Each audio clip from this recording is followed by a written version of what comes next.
afternoon, everybody, and welcome to this very special Saturday afternoon National Geographic Kids show. We are sitting here in the Masai Mara of Kenya with a huge herd of elephants heading towards us.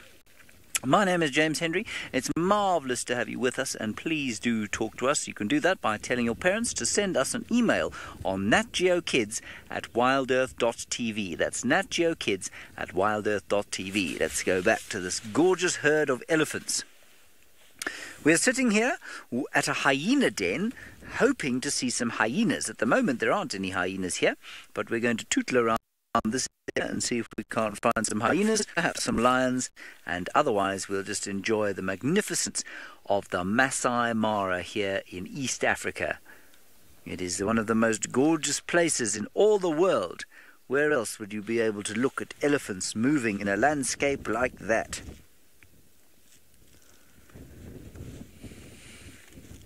Little ones and big ones, and males and females.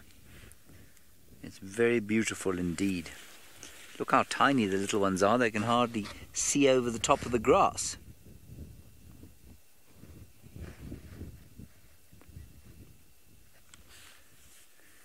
Very special. And I think we'll just wait here and see if they don't get a bit closer to us.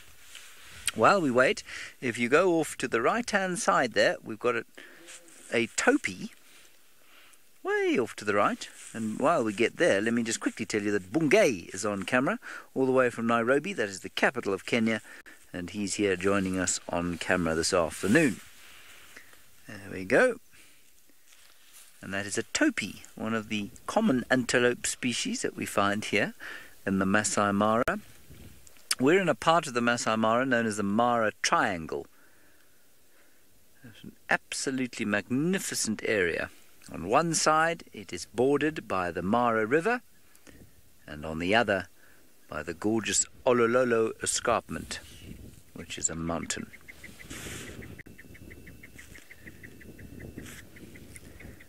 So that's the scene here. Now we're also coming to you from Djuma in South Africa, and in Djuma in South Africa we have a fellow called Sydney, and he's going to say hello to you now. A very, very good afternoon and welcome to the beginning of the school drive. I am Sydney from Niconico, and I'm traveling with Sebastian, who is my camera operator this afternoon. Please, kids, don't forget that you can ask questions via your parents on natgeokids@wildearth.tv. I will be looking for the interesting animals for you this afternoon. Spotted cats, I will be looking for the leopards. And I'm looking for this one specific leopard, a beautiful leopard called Hosanna.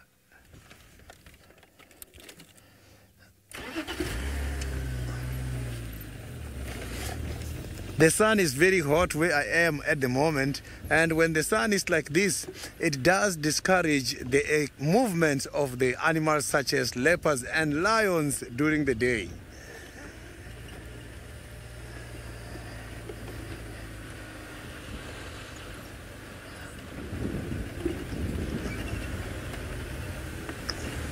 So now, let's go back to the Masai Mara, where Steve, one of my friends, has got the lovely lions at the moment. Good afternoon and welcome to my area of the Mara this afternoon. Boys and girls, I'm down right in the south of the Mara, very close to the border with the Serengeti. So I'm currently in Kenya, but not far from where we sit is actually Tanzania. So not far away at all, but it's just a line in the sand. About lions, here we've got a line, 4 of them in fact, and good afternoon, my name is Steve. I'm joined on camera by Manu, and I'm sure James has told you exactly how to ask your questions. Send or ask your parents or guardians to send them through email to I've forgotten the question strap. But anyway, we have already told you exactly how to send through your emails. natgeokids@wildearth.tv. There we go. I knew it would come back to me. I have been on a little bit of leave, so I've forgotten all of these important things of information We've got 2 males, young males, and there's a third one, and there is a 4th one. Oh, there we go. All 4 of them are there. Hello, Adam. You want to know how often and how much food baby lions eat? That's a fantastic question.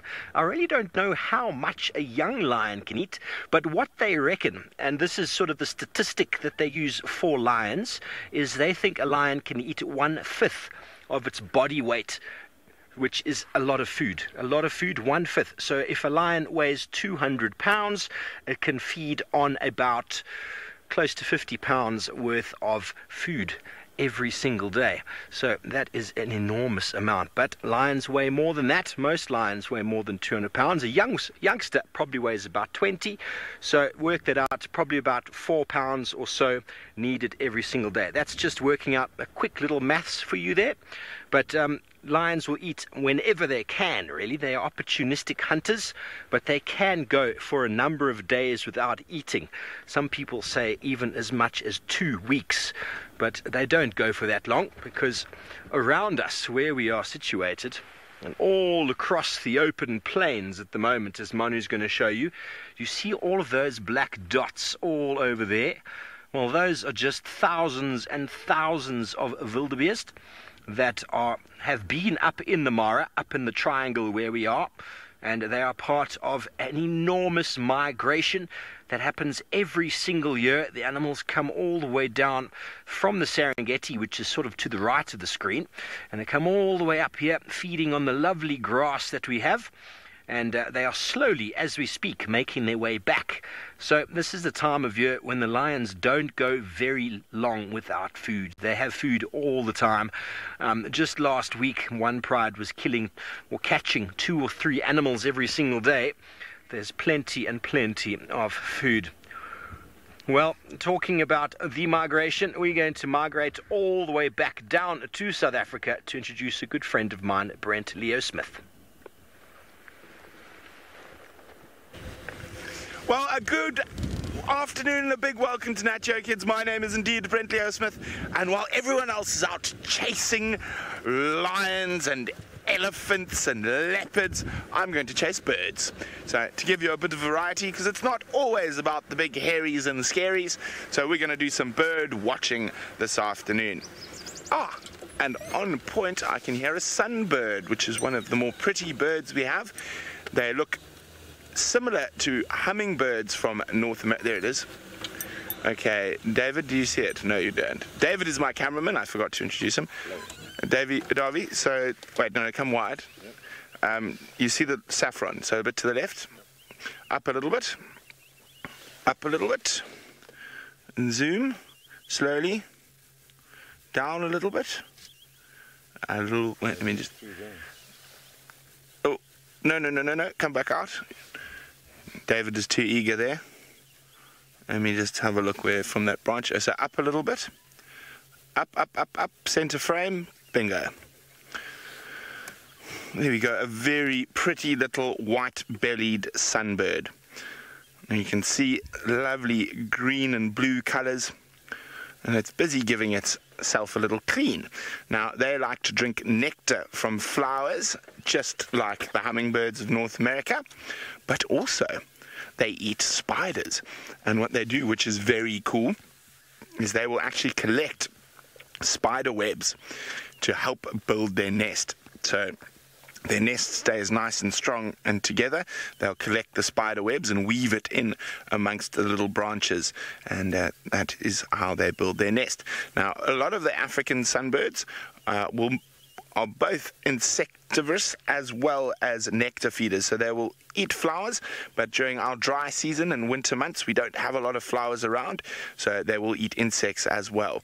So isn't that very pretty? One of my favorite little birds. They are very beautiful, and we've got quite a few different species of sunbird here, with the white-bellied sunbird probably being the most common. If we're really lucky, we might see amethyst or a mariko. So I'm going to keep my eye out for other birdies as we travel through this wonderful wilderness area here in South Africa. And in case you are wondering exactly where we are in South Africa, we are on Djuma Private Game Reserve, which is on the western edges of the Kruger National Park. We're part of the Greater Kruger National Park, which is on the eastern side of South Africa, northeastern side, in a province called Mpumalanga. And Mpumalanga means, in Zulu, where the sun rises. Mpuma means to come out, and Langa is sun. So on the east, and of course the sun rises in the east, and that's why this province, similar to what you would call a state in North America, is our provinces, and we are living in the province of the rising sun. There we go. We've got some other little birdies. Very different little birdies. Let me go back for you, David. As they are scurrying. Those are called crested francolin. And unlike our little... Oh, they've gone into a little thick part here. They might come out again for David there. Can you see them, Dave? Can you get them? They're through the thicket to the right there. Oof. There we go. So... unlike our little sunbird, they've got a very different niche, and you can see it scratching around. So they will eat grass seeds and other things on the ground, but they will also eat bugs and grubs that they dig out.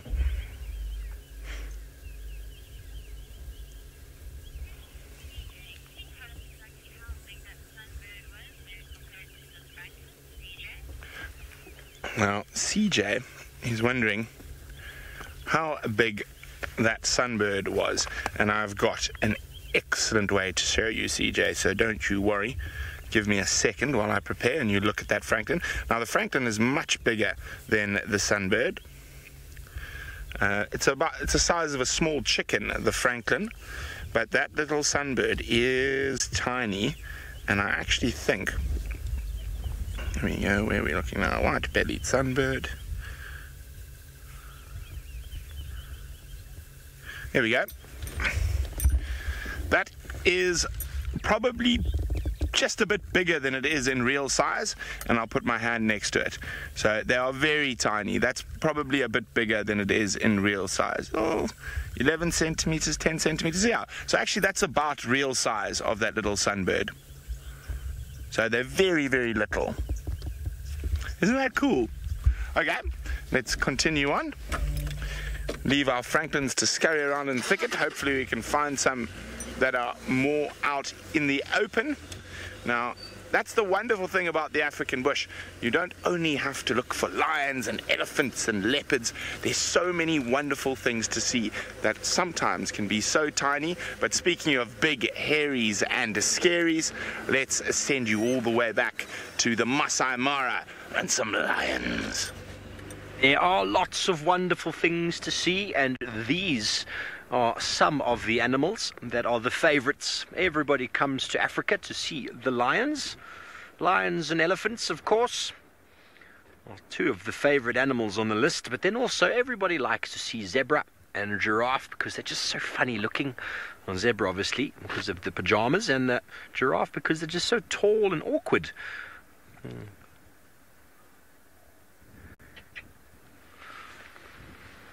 So these four males that we've got here, four young males, they've probably come from Tanzania just to the south, and they, we believe, are the Kishanga males. They're just four youngsters.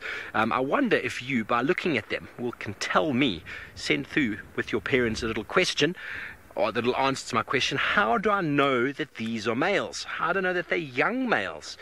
I mean, looking at them, they look like lions, of course. Everybody knows what a lion looks like, but they're definitely not adult males. And if we go close in on the one on the right, you might be able to see what I'm talking about.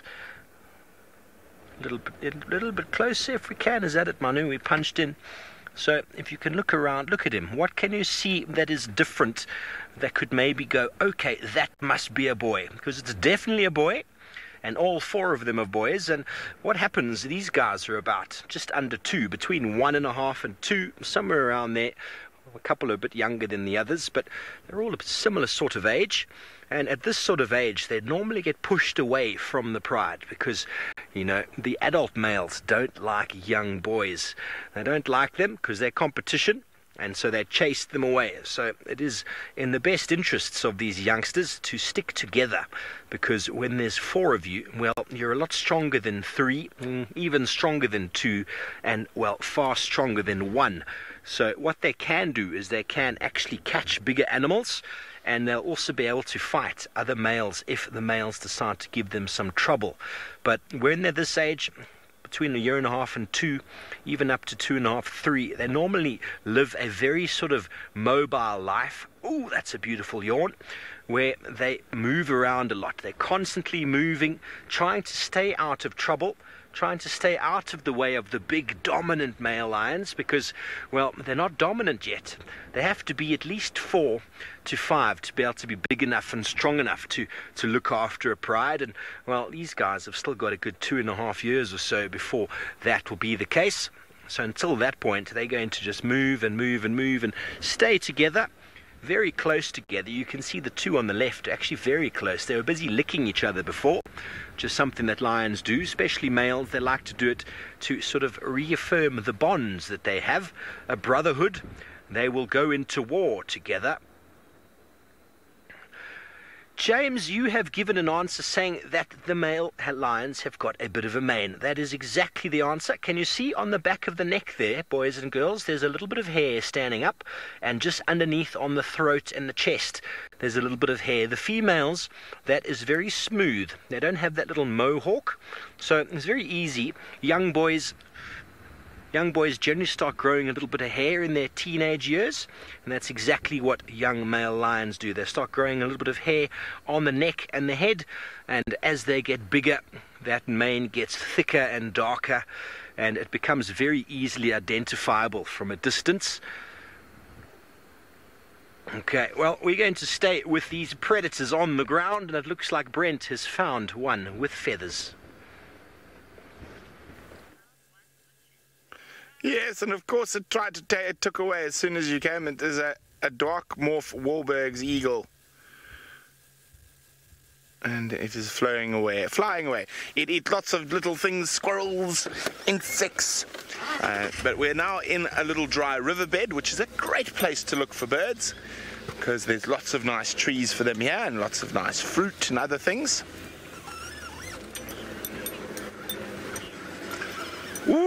Patricia would like us to find a battalier. I think I can do that for you, Patricia.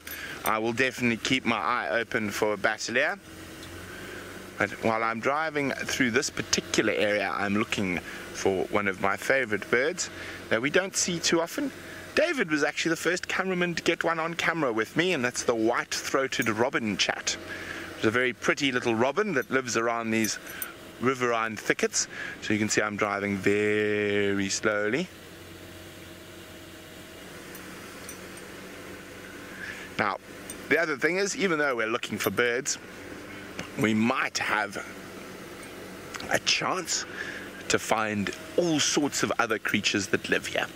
Okay, I'm going to keep searching the riverbed, the dry riverbed, but it sounds like James has found a host of different species in the Mara. What we have here is the Thompson's gazelle, favorite food of the cheetah, but very, very fast. And believe it or not, it is the fastest antelope in all the world. Isn't that amazing? It's a tiny little thing. It only stands at about 2.5 to 3 feet at the shoulder, but it runs at about 50 to 55 miles an hour, which is pretty fast. Now we get one other gazelle in this part of the world, and I wonder if you know what that gazelle is. Actually, they are so cute, aren't they? I agree. They're certainly one of the cutest animals we have out here. There are a couple of others dotted about this really large plain that we're sitting in the middle of. And we'll see if we can't have a look at them. We're also trying to find some hyenas. As I said, they've got a little den site further up that we'll go and have a look at. See what we can see there. And And those are the Thompson's gazelles. So anybody know what the other gazelle species we find here in the Masai Mara is?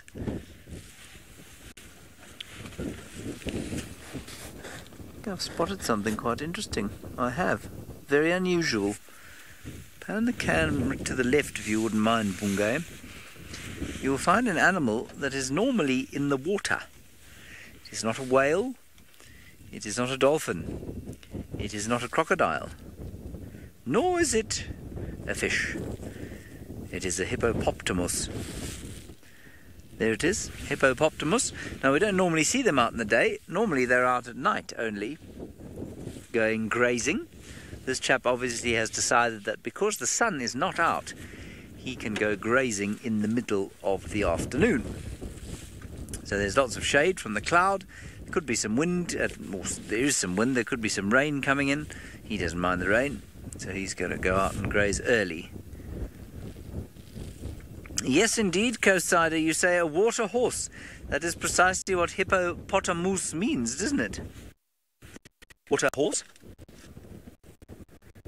Hippo means horse.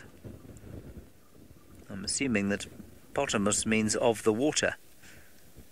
That is, of course, in Latin, I think. I don't speak Latin. I wonder if any of you speak Latin.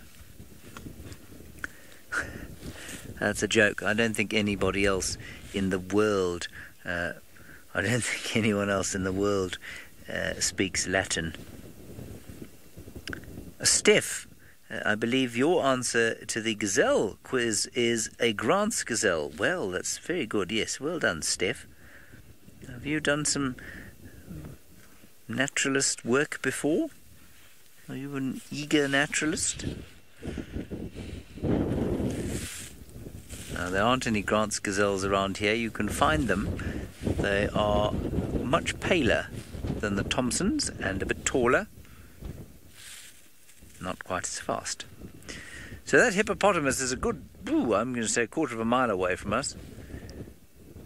And you can see the storm coming in behind it, which is quite exciting. There's always quite a lot of excitement when a storm comes in.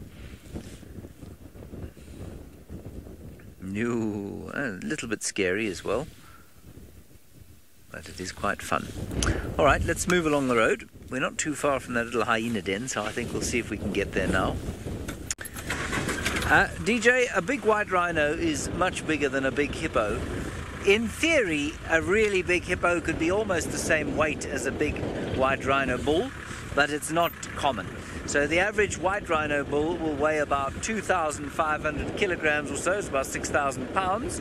The average hippo bull will weigh 1,500 kilograms, maybe even a little bit less than that, which is about 3,500 pounds. A black rhino, however, is a little bit smaller, and the bulls of black rhino weigh about 1,000 kilograms or 2,200 pounds or so. So the hippo is sort of in between the black rhino and the white rhino, all of which is exactly the same colour.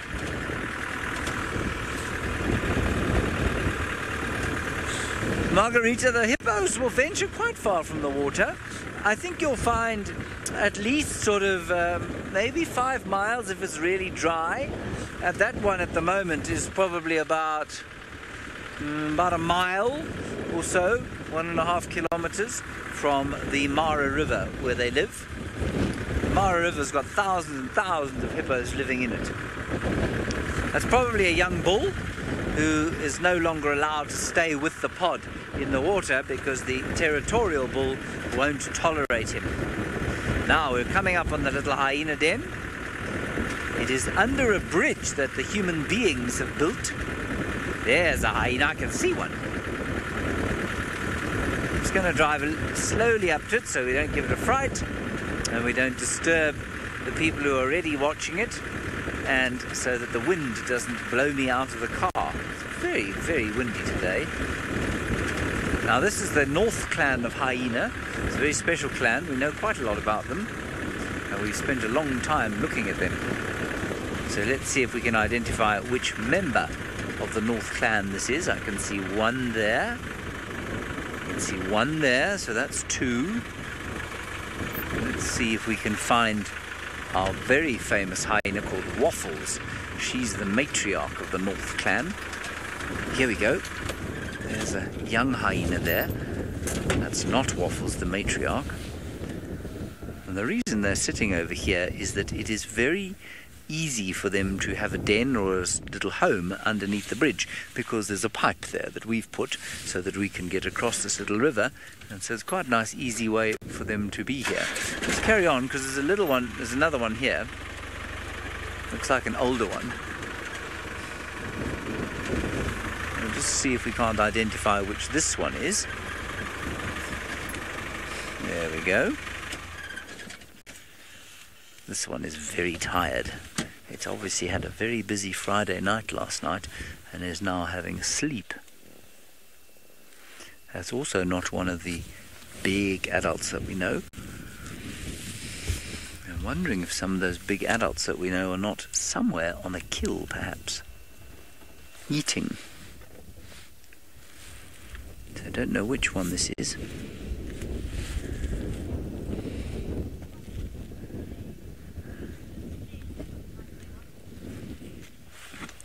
James, you say that hyenas just stare like they want to play with you. I suppose to a certain extent they do. This one is going to stick its head up. I'm just going to go back because Bungay has spotted that the one we were looking at has lifted its head. It's a little bit...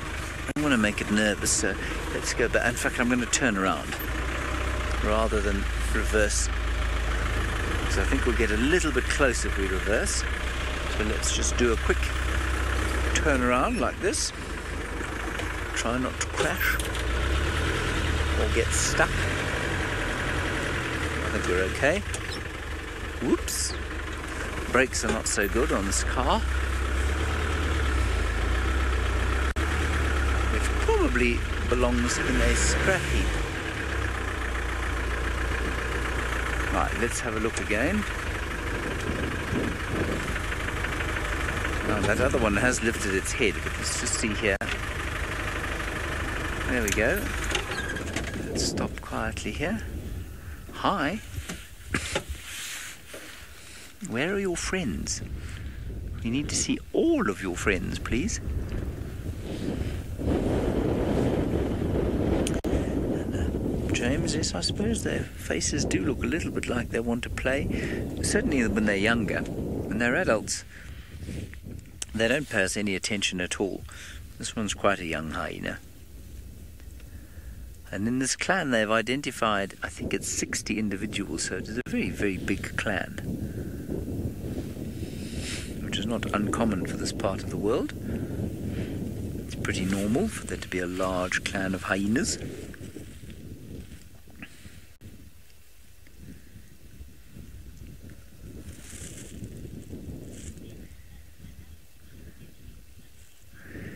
Yes, Leonard's very cute when they tuck their little feet underneath them. They look like calm and gentle pets, doesn't it?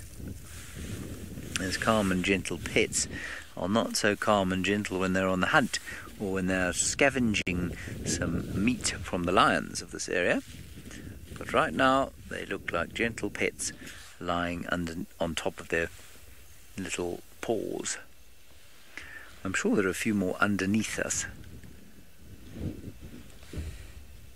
But we're not going to go down, because if we go down any closer we'll probably give them a little bit of a fright. Alright, Stivovo is way down there in the clouds, and I wonder if any of that rain is going to hit him.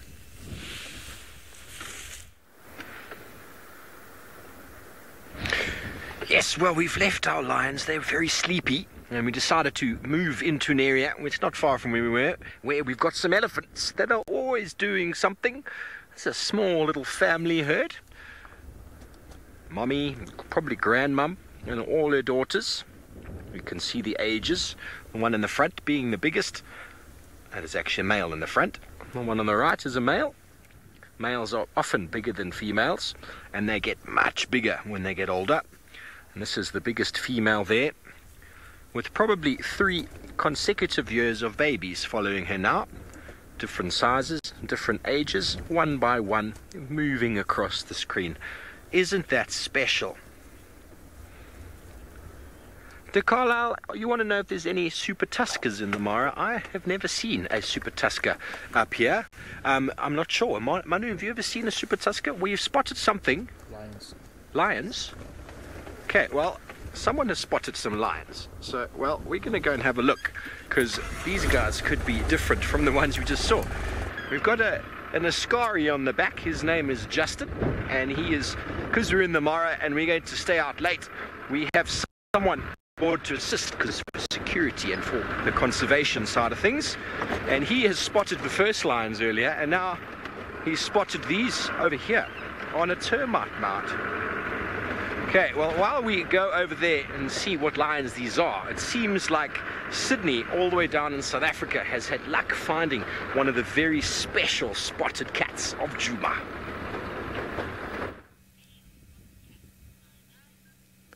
So look at this special spotted cat. He's just relaxing at the moment, which is normal by this time of the day.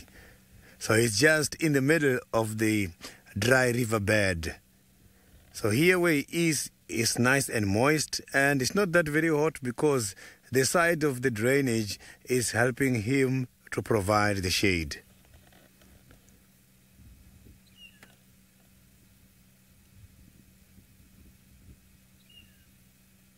So this cat will be here all day long.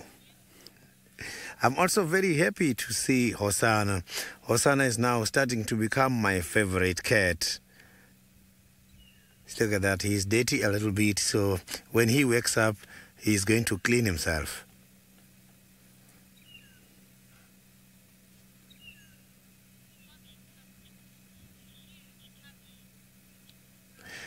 Corsics, yeah, these cats, they do have huge tummies sometimes because they do eat, and they eat a lot of food, and they drink a lot of water. That is why you'll see the stomach big every time. But when they're hungry, their stomach doesn't look big at all.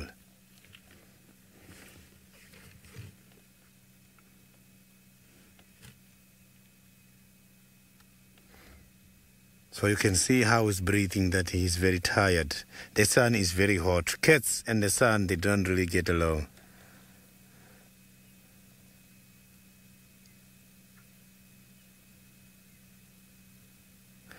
So this is a male leopard. The male leopards, you will see mostly they walk just by themselves. And the females, you will see them working with their cubs when having cubs. But when the cubs get to 18 to 2 years, 18 months to 2 years is when you will see them becoming independent, also just walking by themselves. So the leopards, they don't walk as a family like we do.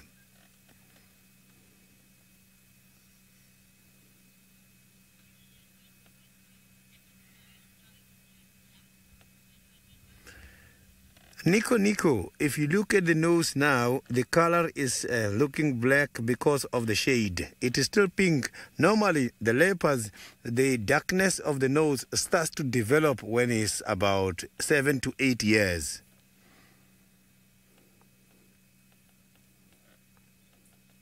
So you will see when it gets to 7 to 8 years, the nose is going to be dark completely.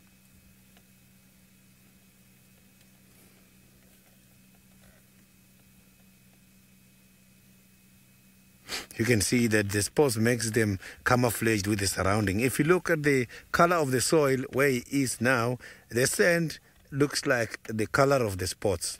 So when he's lying down on his stomach, you're not going to easily see him because the top part of the body looks exactly the same like the surrounding.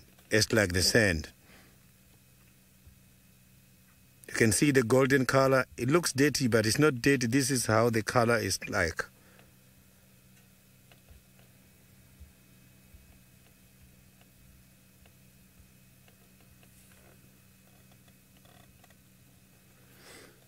So let's hope this cat is going to wake up and go somewhere so that we can enjoy seeing him walking. So now let's go to the Masai Mara, where Steve is having the lionesses at the moment. Well, lions are falling out of every angle that we have here. We found some more animals, another pride. I don't know if they're related to the males we saw. Oh, she's not very happy with that. Can you see there is a young male in the front, and there is a female on the left. Can you see the difference in the neck we were talking about before? There we go. Now they're looking very similar, but you see the hair. That makes it very easy to identify young males. But he's also young. He's probably about the same age as the other four that we saw, but it's hard to say whether they are in the same pride. They're not far away at all, only a few hundred yards. But these lions are looking quite hungry. They're looking quite hungry. And there's the classic sort of movement. Oh, and down she goes. Classic sort of movement of a lioness in the long grass. And maybe they're hoping something's going to pop out. Because not far away, just in the open sort of floodplains in front of us, is a nice big herd of African or Cape buffalo. One of the favorite meals for a pride of lions. It's not the easiest of animals to catch because, well, they weigh, big males weigh almost 2,000 pounds. And the females, well, not far off of that. And they've all got horns, and they all like to stick together in a big group like that. You can get 20, you can get 200, you can get 300 in a herd. And quite often they will fend for each other. They'll all run off together, but if a lion manages to catch one of them, quite often the whole herd will come back and chase the lion off. There's very sharp horns and very strong necks, are able to actually pick a lion up completely and throw them in the air. Often lions die when trying to attack buffalo. What has she spotted? I don't know what this animal has spotted, but there's something lurking around in the bushes here. There's some little guinea fowls there, which are much bigger than the bird that Brent was showing you, but be interesting to see whether they'd be interested in catching a small little chicken-like animal, the guinea fowl. But it seems like, as I said, lions are falling out of all the cracks this afternoon, and, well, James up here in the Mara with me has found his own pride. Righty, we do have some lions. We've got our own lions, a male lion and a female lion, lying on a very picturesque little island. If you like, it looks like an island. It isn't really. It's a piece of land sort of sticking into a dry and shallow stream or gully. But it's got a very pretty shepherd's bush tree on it. There we go. Thankfully, the rain has not hit us just yet.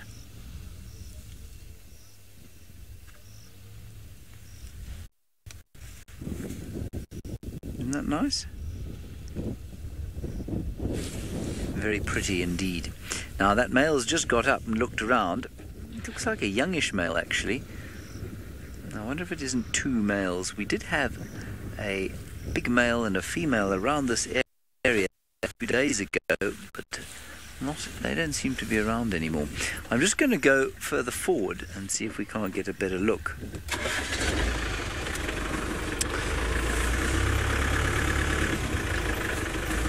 It'll be nice to get a bit closer to them.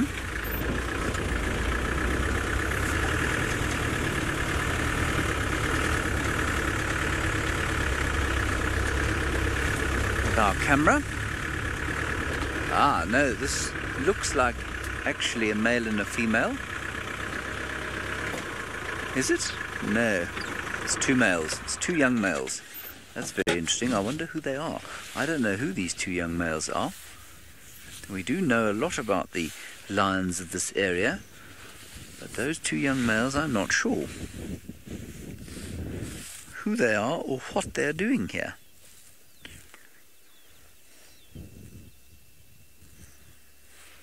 Now you can see that one's younger than the other one, and you can tell that because his mane, which is the hair around his neck and head, is not quite as full as the other ones, and probably neither of them have got hair as thick as the hyena, at least as the big male that you saw with Steve.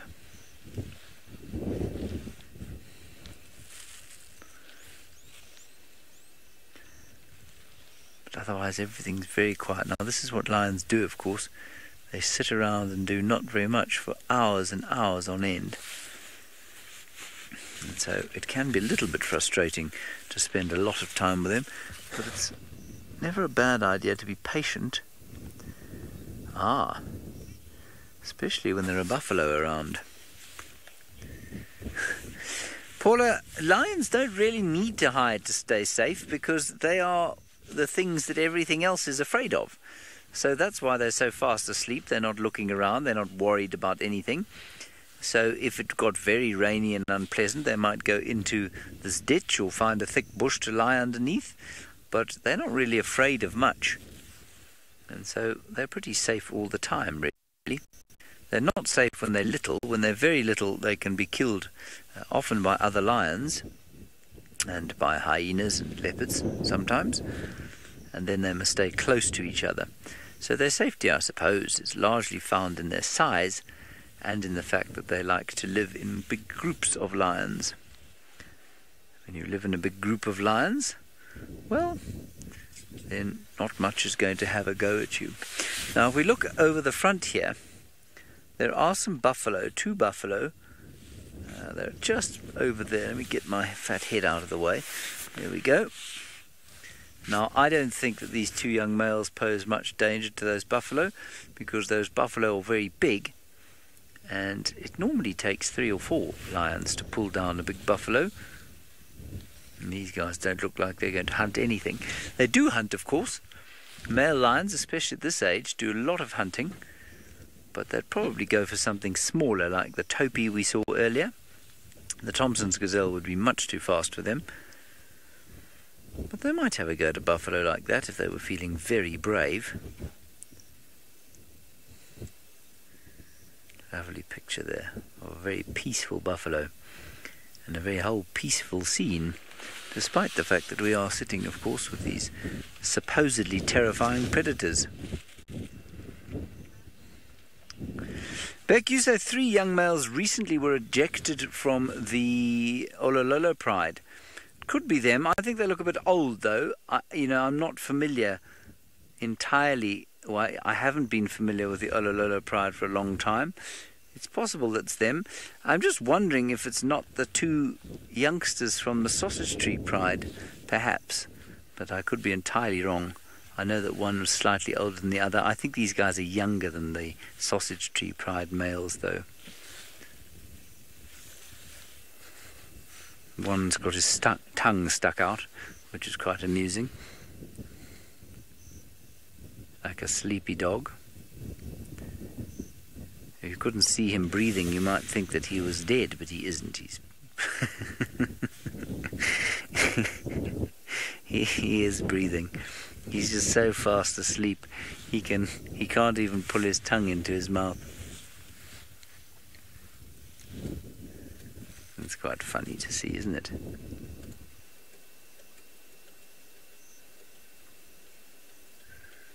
Look at that. If you look at his belly, you can see him breathing.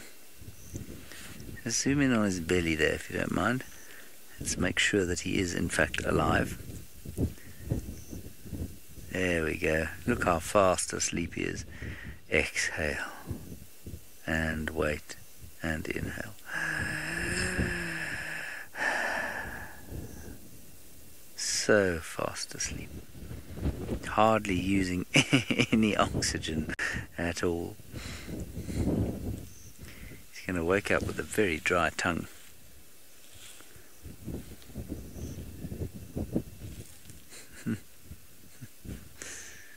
It's very cute. So we found the small group of hyenas, we found a small group of lions, but what we really want is the big group of the North Clan of hyena. So I think we're going to have to do a little bit of a drive around and see if we can't pick them up at some stage, and hopefully we'll be able to introduce you to them before the end of this kids show. Let's get out of here, and while we do that, let's go back to South Africa where Brent is driving with her.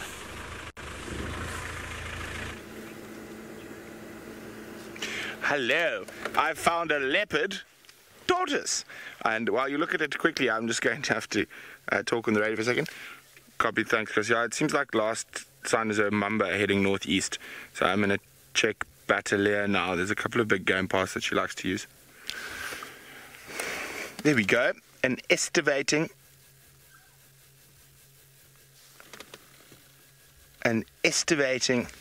leopard tortoise. Copy, thanks. And speaking of leopards, we've just heard that Tundi crossed into Djuma after drive this morning. Tundi is a female leopard, for those of you who don't know, one of our favorites. So her last position was heading into these thickets here. So what I'm going to do is I'm going to try cross over, make sure that she hasn't crossed the next road, and if she hasn't, then I'll go back and have a little stroll to see if I can find her on foot.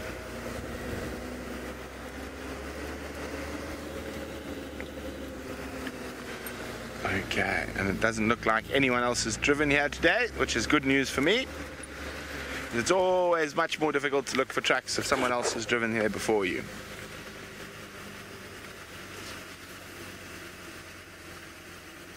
And Tundi is one of the more difficult leopards we get here to track. But of course, we've already got a cat in the bag, so to speak, in Hosana.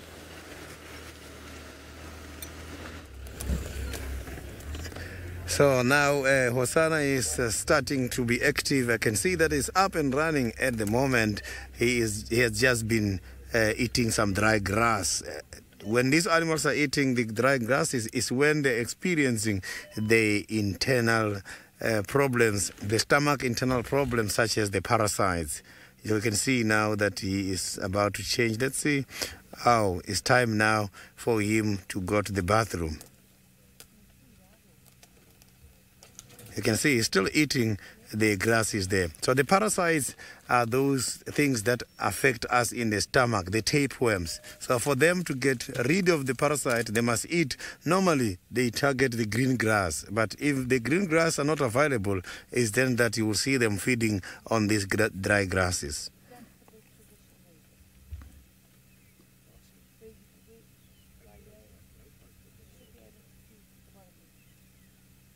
So you can see that he is still eating. So you can see that these animals, they are carnivores. The carnivores is the animals that feed on meat. But don't get surprised, when he's eating the grasses, it doesn't mean that he is a herbivore or the omnivore. So they just rarely, for medicinal purposes, they take grasses.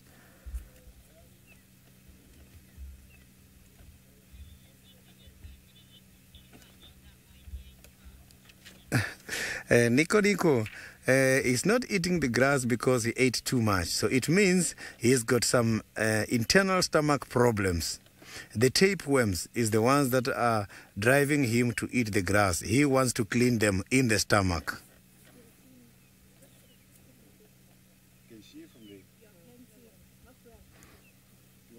So don't get surprised when hearing other people talking. I am not alone here at the sighting at the moment.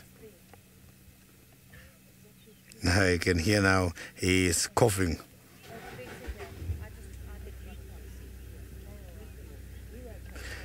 Costa, I can see that the tree, to identify it is not quite easy, but it looks like a weeping boa beam. So those flowers, they secrete a very nice sugary, slimy fluid which can also be eaten by us.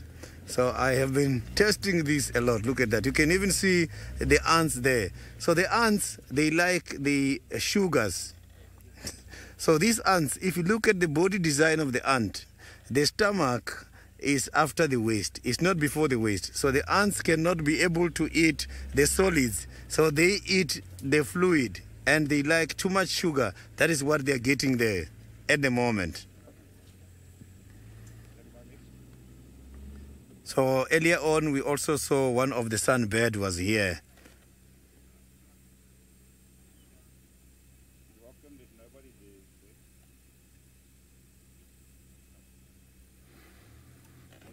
So all this is happening right here where the beautiful cat is hiding in the drainage.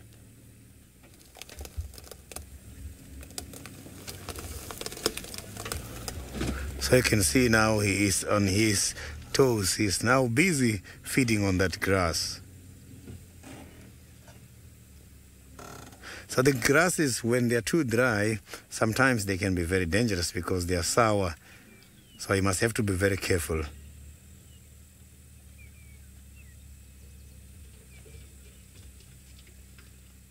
So he is not eating the inflorescences of the grass. The inflorescences is the top part where you will see flowers for the grass sometimes. He is only getting hold of the leaves from these sticks of these dry grasses. So you can see he's concentrating at the bottom because the grasses, if we check by this time, all the leaves, they are very close to the bottom. So, but the gross points of these grasses is at the bottom, and then they go up is where you will start to see the inflorescences. But the leaves, you will see the leaves attached to the stem because the grasses has got the leaf blade. The leaves by the grasses don't fall. You can see those leaves that are attached to the sticks there. So trees, the leaves will fall. Grasses, the leaves don't fall. Even when they're dead, still they are attached to the stem.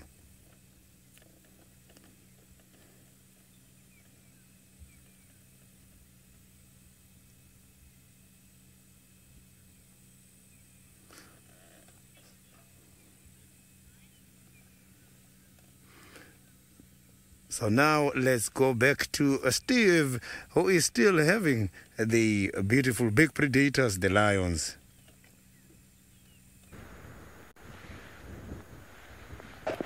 We are still with the lions, and where they're not hungry as Hosanna is, eating grass, but they definitely do look hungry. Oh, she's going to catch her own tail.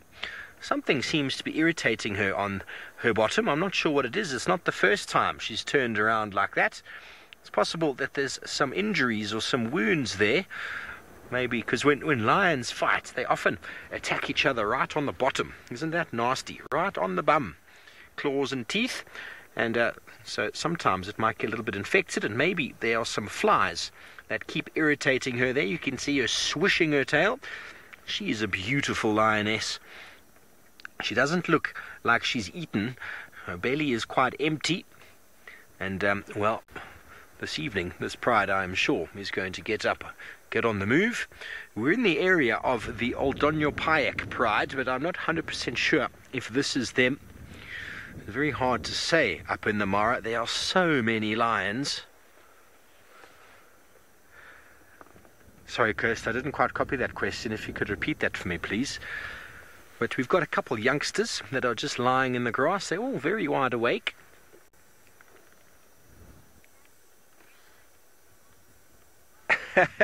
Sally, you want to know if lions drool while they're sleeping? Well, I've never seen it. I've never seen a lion drool while it's sleeping. But, I mean, they are cats. I know my cat used to drool when it slept, so I have no doubt lions probably have a similar sort of way of doing things. Dogs most certainly drool, well, all the time, and well, some people drool while they're sleeping, so I wouldn't put it past lions to drool. I can't imagine what that must smell like. Just going to push up just slightly here, Manu, because a few of these lions are moving together over there. They keep looking over at the buffalo. We might wait for the buffalo to come out, so who knows what could happen there. Just going to move up here slightly so you can see these lions in the open here. How's that, Manu? Perfect. Oh, a little bump. Okay, so take my foot off the brake. Because lions eat only meat, I have no doubt that their breath must smell absolutely horrendous. So if they did drool, imagine getting that on you. It would really smell quite bad. I've been very close to lions before, and when you touch them, they actually are, they smell very, very dirty. They smell like rotten meat. I was involved in all sorts of operations many years ago when lions were darted for research purposes. So you're able to go and measure the teeth and the feet and all sorts of measurements. And when you touch lions, well, there is a really, really strong smell to them, and that is what animals smell. When lions are moving around, the wind will blow the scent of the lion towards them, and well, they all know exactly what that is. It's the smell of death. and most animals react to it. They get all upset. There's the male again. Can you see the little mane underneath his chin, on the back of his neck? You can see a little few spots on the belly still to show that these were once forest animals. Hello Becky, you want to know how old they are when they start getting their mane? Well, young males start developing it just around after about a year or so. They start getting some fur around the head, but it's also quite dependent on who dad was and on the genetics. So some might be a little bit earlier, some a little bit later, but generally young males around the age of 1 or so start to develop the mane. And by the time that they're 2 to 3, the mane starts getting fuller, and by the time they're 4, the mane generally is as thick as it's going to be, 4 and 5.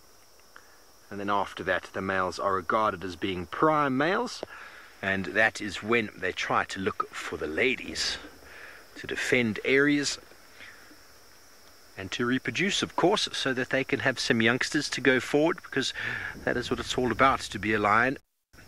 A big dominant male, you then fight to defend females, who then have your babies, and that is the cycle of all of it out here in the African wilderness. And we're wonderful to be out here in the Masai Mara, where these open plains, if these lions do move, we can see just in front of us how easy it would be for us to follow.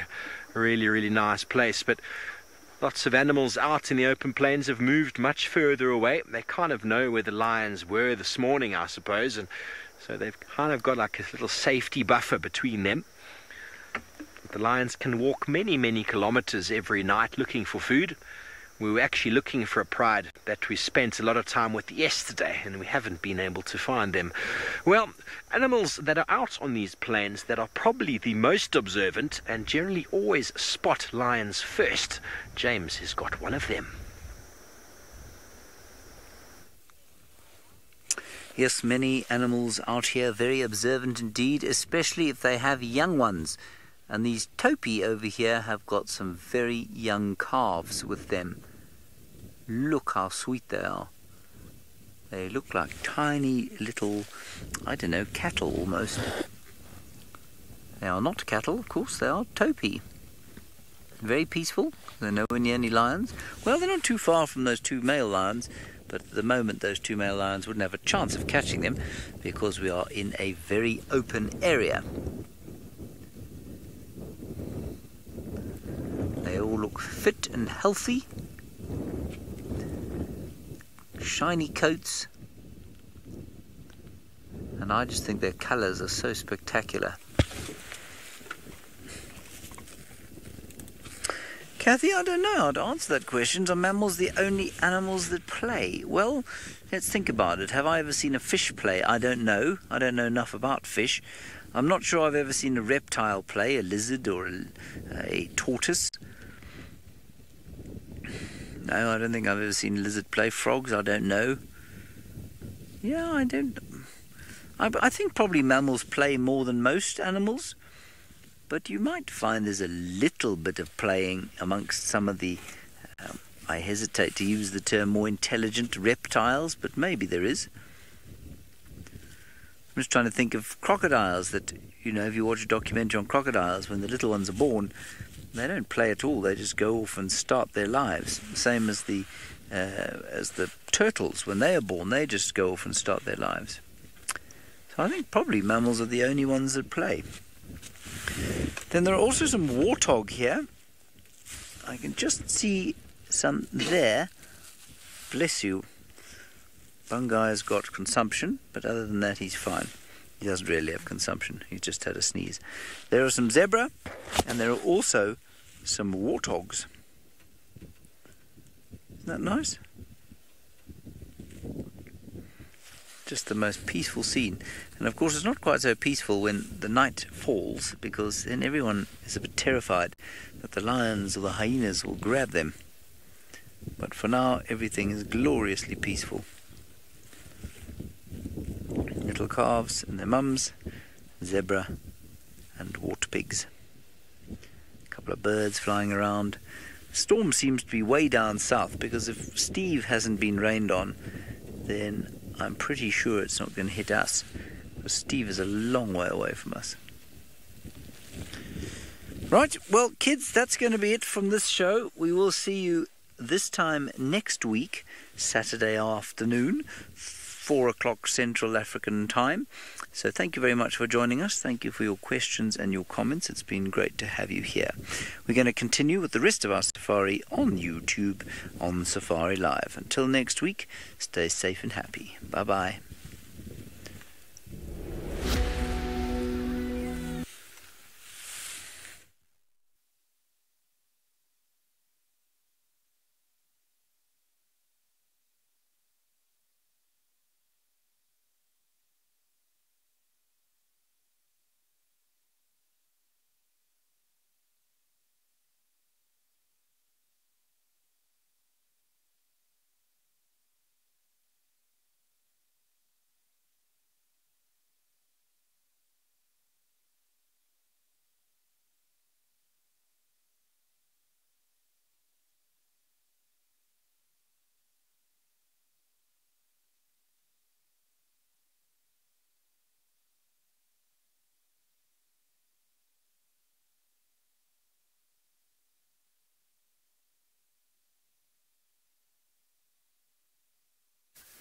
Hello, welcome. We got quite excited for a second there. We saw a carcass on the ground and we thought maybe Thandi was here. This is the direction she was heading.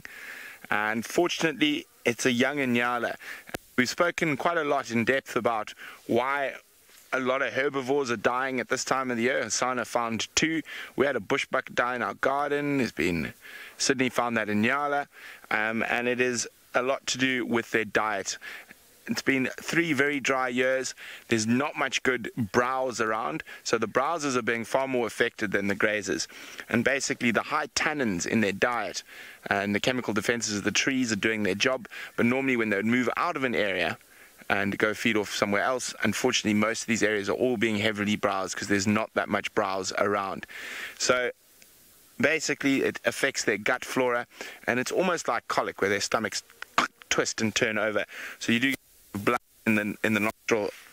It's quite smelly. It's probably been dead since yesterday. I'm not going to touch it, or last night, but it's good to know it's here, especially if we find Thandi or hyenas. They might pick up on that whiff because it's not the nicest smelling thing in the world. But this is the general direction Thandi was heading.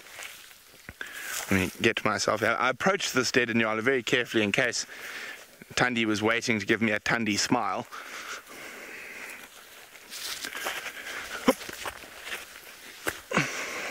Here we go. I was going to go straight, then I saw all those thorns in front of me and I thought, no, I'll go round.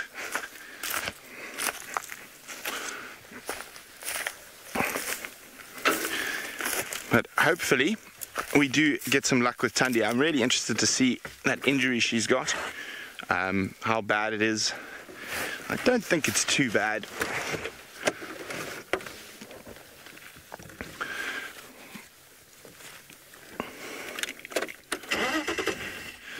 Okay, well, I move along. It seems like Hassan has got a little bit of an upset tummy and he's eating some grass.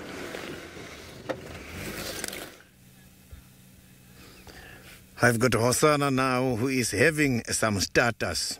So today he is having some grasses before eating the meat. So you can see he has been eating for a while now. Maybe he's getting too much in the body now, which is what he is looking for as a medicine in order to treat the tapeworms.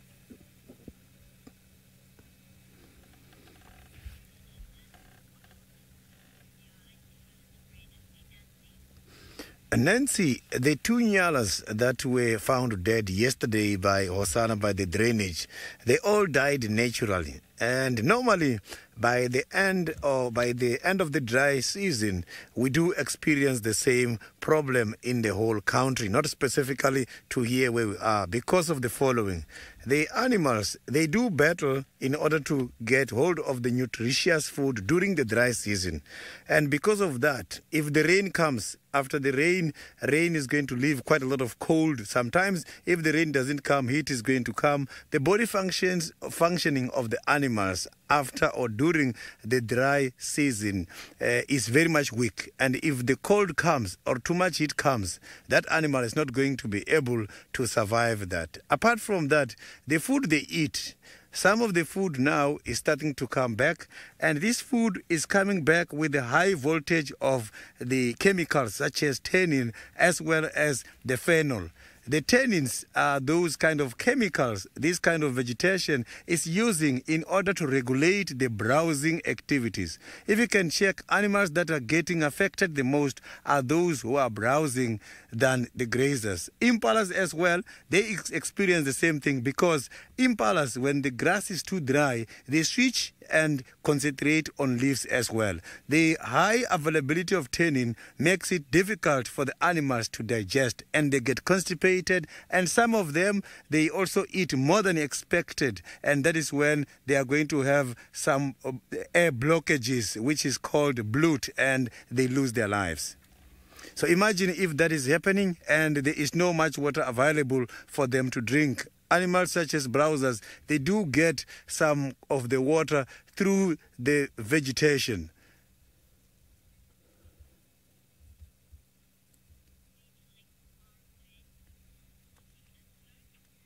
So now let's go back to the Masai Mara, where it has been raining a couple of weeks and months ago.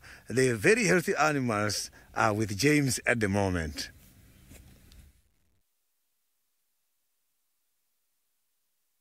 On the adult version of the show, I always love saying that because it's quite funny. Ha ha ha ha ha ha. I just mean the normal show, of course. We are sitting here with a herd of impalas and toppies and a zebra or two. Yes, we still have zebras and some wart pigs, and it is very peaceful indeed. Bungay was just saying to me that, of course, the impala look a little bit like baby topies. They do. Absolutely they do. They're a very, very cute little thing. Oh, they're two having a bit of a spat over here. Bungay, a little bit of a fight. Not sure over what.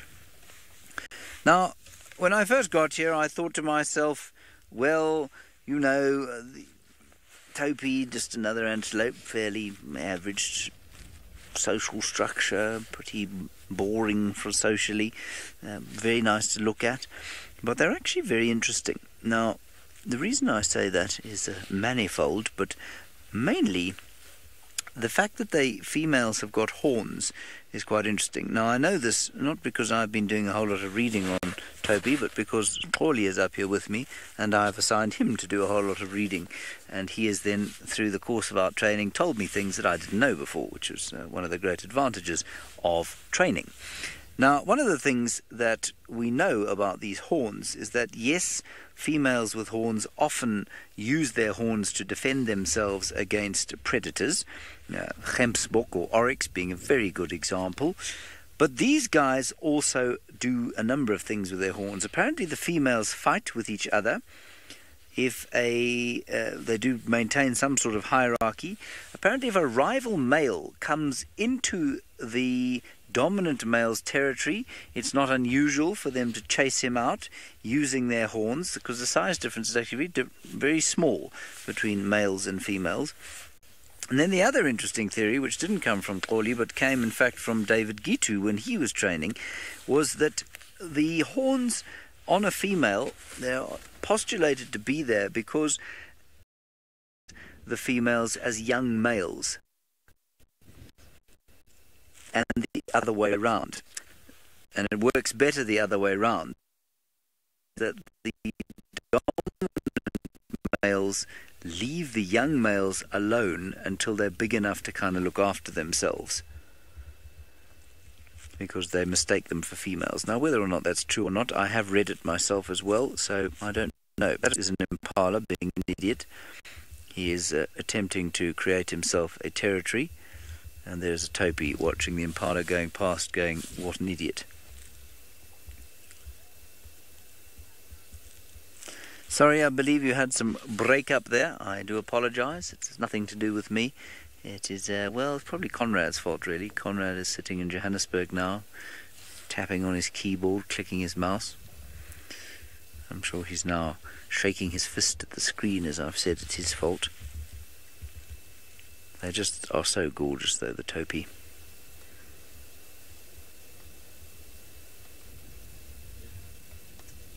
Apparently Conrad is not in the final control, so that is the problem. Then he is making tea.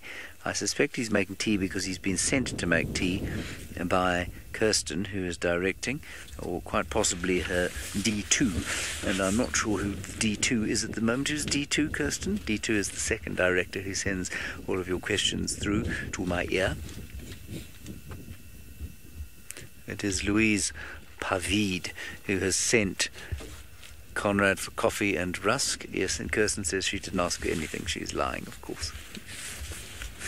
All right, let's continue. We're still trying, or we're hoping, that the North Clan of Hyena are going to pitch up back at their den. They weren't there earlier.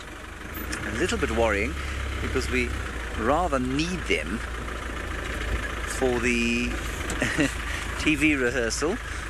We have a TV rehearsal at, what is it, 7:30 our time. Apparently Alex Voss, the Russian, is in the final control room, so in fact then it must be blamed on him.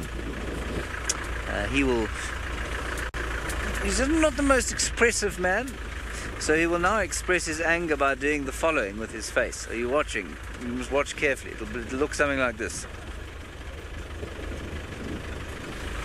And that'll mean that he's really angry. In fact, he's not even listening. He's wearing his earphones. So it'll just be kind of a blank expression followed by... That was it. And that means you must get out of there because you're in big trouble. Ooh. Let's just have a look here. Oh, unfortunately, the birds all took fright because Bungay was breakdancing on the back of the car. I'm not sure why he was breakdancing. Bungay, is it because it's Saturday that you were breakdancing? Never mind. All the birds have settled again. Look how many there are. Yellow-billed oxpeckers. There are 2 zebras acting as taxi.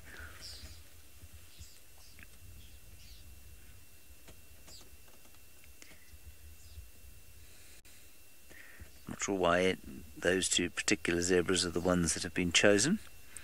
I'm not sure the zebra particularly appreciates that. And freeloaders on its back. No one likes a freeloader.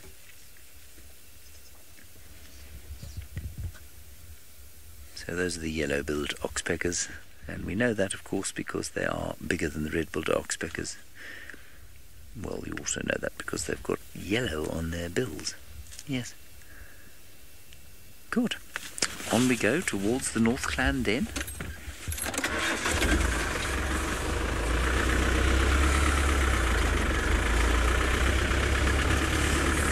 No one has complimented me on my haircut, so I think we'll just go across to the Vov and find out how his lions are doing.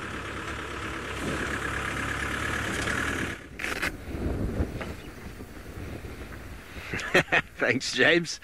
Vov standing by. Here we are with this herd of buffalo that is slowly but surely making their way towards where these lions are just basically lying out in the open right now. And as I said that, the buffalo all suddenly turned and started walking left. Well, that's a bit annoying. They've slowly been inching their way towards sort of this gap and out into this area where we've reversed into sort of the thickets and hoping the buffalo are going to come out in front of us. Because as Manu's going to show you, the lions are spread out. There's one there, looking at us very, very intently. We're quite far south, so I don't think the lions down here get to see too many vehicles.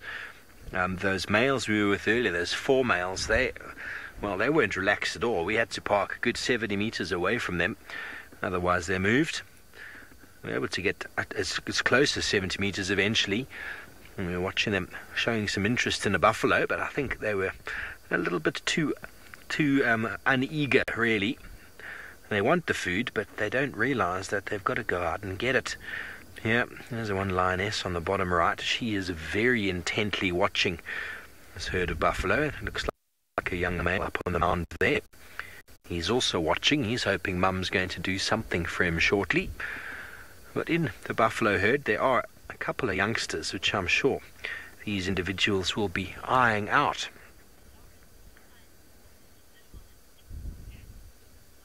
Hello, Lauren. Lions most certainly can tell if an animal is injured, not necessarily if they're sick, but if an animal's in poor condition and it's sort of keeping behind the herd or hanging on the outskirts or limping or anything like that, well, they'll become a prime candidate for not only lion but also for hyena. And if an animal, generally what happens is a herd moves, and if an animal is sick and not very well and in poor condition, they generally get left behind because the herd doesn't stop. They just keep moving, and well, eventually that animal will either be picked off from the herd's periphery itself or will be left behind altogether, and well, then it'll be easy pickings. So it pays to try and be within the herd. It pays to try and sort of stay with the herd and to keep your condition up as much as you can, and that's one of the reasons why you get the movements of buffalo bulls within a herd. You get a group of bulls that are sort of the dominant breeding bulls, and they're pushing and shoving and trying to mate and breed all the time, and eventually they lose condition because the females are getting the best feeding, and the males that have moved away from the herd have built up condition, being away on their own, not too much jostling, eating prime food. They then move in and then displace the group of males that sort of is overseeing the herd for that given time. And that goes on for a number of years until eventually the buffalo bulls just get old and tired and eventually just go off and hang out somewhere with their old retirees, their old buddies, their card-playing friends, as it were, and generally hanging around sort of nice, moist, vegetated areas with lots of water. And those are generally the ones that lions pick off one by one. But prides like this one, like the sausage tree pride and the unkuhumas down in South Africa, well, they like to follow these herds as well to try and get little youngsters like the one in picture. Sally, most certainly. Hunts can be very, very dangerous. We were very fortunate this year. We didn't get too close to one at all. We had one hunt. I was with Jean-Andre. We had a hunt and the animals ran all around the car. But I believe last year, a wildebeest nearly ended up in the car with Jamie and VM. Am I right, Manu? Yeah, Jamie and VM, a wildebeest nearly landed in the car. And it's one of the reasons why we've put on these sort of overhead lights now, Jean-Andre tells me. These overhead lights over here, because the animals can't really see the vehicle if they're moving. So by putting on these lights that are a good 2.5-3 meters off the ground, kind of gives the vehicle more of a box sort of shape in the darkness. And well, then hopefully, and it seemed to have worked, but when you park yourself in the middle of a herd that stampedes towards you, animals are fleeing for their life. Yes, it can be extremely dangerous. So you have to be quite careful where you position yourself. You can't get yourself between the animals, obviously, and the predator. And also, it's all about escape routes. Which direction do you think the animals are going to run? So we've just sort of parked the bottom of our car in a few bushes here, sort of a natural sort of area to just disappear in. And there's a very big open area in front of us, and that big open plain where the buffalo are to the left. So if the buffalo did come through and there was some form of stampede, invariably they would run in every other direction than where we are parked. But it is something to always be aware of when you get masses of animals running in one direction. They don't have a stop button. Once they start moving, well, off they go.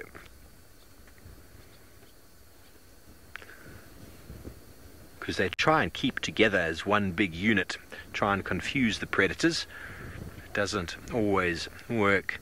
Well, talking about buffalo and the enjoyment of buffalo meat, down in South Africa, Sydney has got my favorite little fellow who loves chasing buffalo around.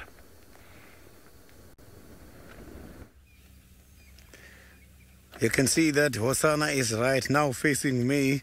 He is just coming and going to the same spot. He is restless at the moment. And I don't know why, because here he doesn't have any competitor. So he's just by himself, and the two carcasses are still lying behind him. And no one is feeding there. Apart from one of the hyenas I saw earlier this morning, I was here at the same spot. One hyena came and he managed to eat a little bit and also took a small part of the meat and took it to the den. It's just that I'm not too sure if that hyena belongs to the Juma Den or somewhere else. But I saw the hyena here. The owls this afternoon, I only saw them in the morning. Yeah, this morning when I got here, the owls were still here, but they were not giving him a problem. So it looks like there has been an agreement between the owls and Hosanna about last night, because today they are not giving him problems at all. So they negotiated, I'm sure, last night for him to be here just for a while and carry on.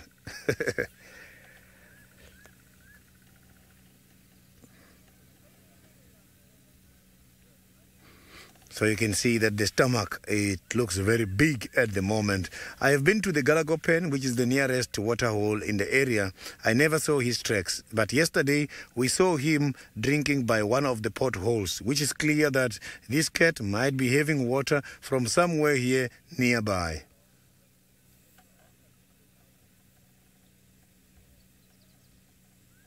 For the first time, I'm seeing Hosanna not hoisting the kill or the carcass up into the tree.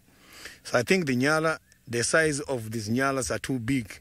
He cannot take them up. Or the agreement between him and owls is that you only eat from the ground. We don't want you up by the trees. Maybe that is what is causing him to relax on the ground.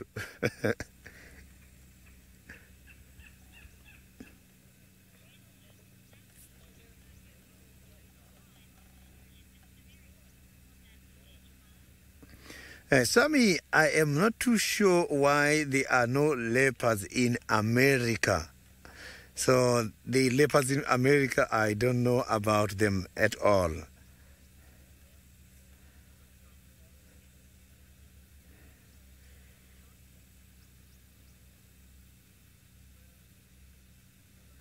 So you can see that the breathing rate tells you that the stomach is full, and he might also be very tired. And he doesn't have to be very tired because he did not spend anything in order to get these kind of carcasses. He did not spend energy at all.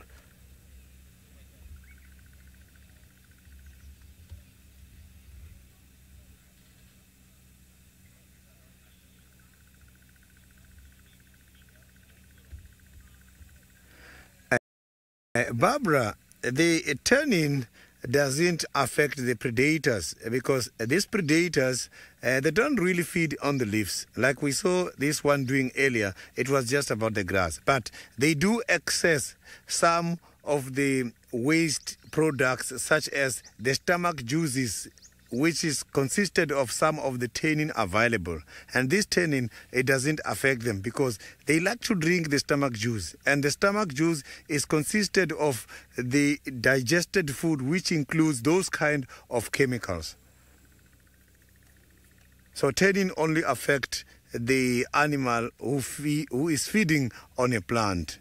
So the second animal coming to feed on that doesn't really get affected. But it's not a very dangerous chemical. These animals, they do survive tannin because normally once tannin is secreted, animals don't carry on feeding. So they move to the next tree. So they cannot force to feed by the same tree which is secreting the signals about the tannin. They will come and feed on that tree later on or tomorrow again. That is why you will never come across a tree which is eaten all the leaves. Trees, they will eat a little bit of, animals will eat a little bit of leaves and move on to the next tree.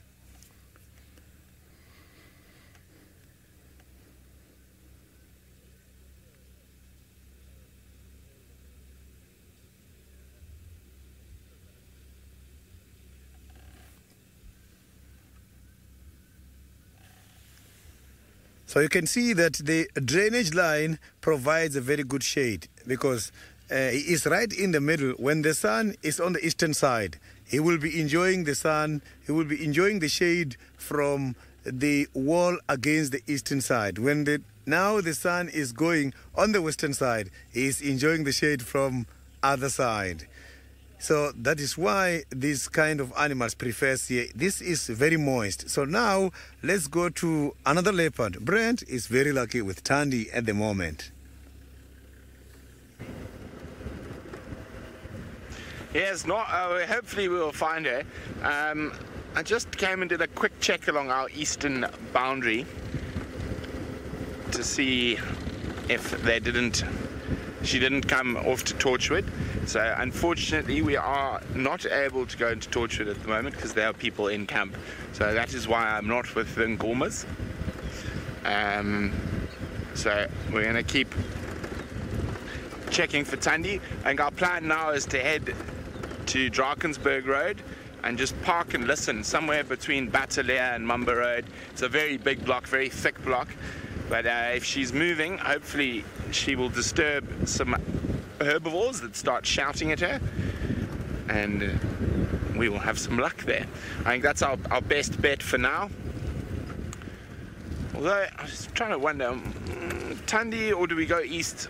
See, I know Shidulu's on a kill and on Sibambili, and Hukumuri is far west, so I don't think we've got too many other chances of leopards in that area. So I think we're gonna roll the dice and work this area properly to see if we can find Thandi. So you're gonna have to bear with us. We might be sitting in one spot for some time trying to listen, because I think if she is in that big block, it's going to be the best way for us to find her. And you know what, I'm feeling lucky. And another person who's been lucky this evening is Stevovo, all the way in the Mara, who's got some kitty cats of the Leine variety. We've had some luck, I suppose. We found what we think is two different prides. It might actually be the one pride altogether. It's my first time this far south. One thing's for sure, that these lions don't see, either of them, the four males or this pride, don't see too many vehicles. And that is evident by when you get a bit closer, they'll kind of get up and move away. Or when Manu shifts a little bit, this individual over here looks straight at him and trying to figure out what is that movement. So that is a classic case of, oh, there we go, she's looking at the buffalo. We've basically just gone and reversed a little bit further into this little bush, hoping to give the buffalo more space and more room so as to come out, and going to be judging by the lioness's behavior whether the buffalo are going to come through. I've got a strong feeling that they wanted to come this way, but they kind of saw our vehicle and were thinking, oh, I don't know if we're going to go there. You can see how much we've pushed back. Well, there's a nice sort of pathway through. Very good chance they're going to move up towards the escarpment. They've been feeding in that sort of riverbed area for most of the day. Probably some water nearby. Slowly feeding as they go. They'll find themselves out in an open area somewhere, maybe try and hide away from the wind, and then they'll bed down for some hours and they will ruminate. And there's the classic example of a lioness that's showing interest. We're giving Manu a look like that before. Not as intently as that, but more of a quizzical sort of stare.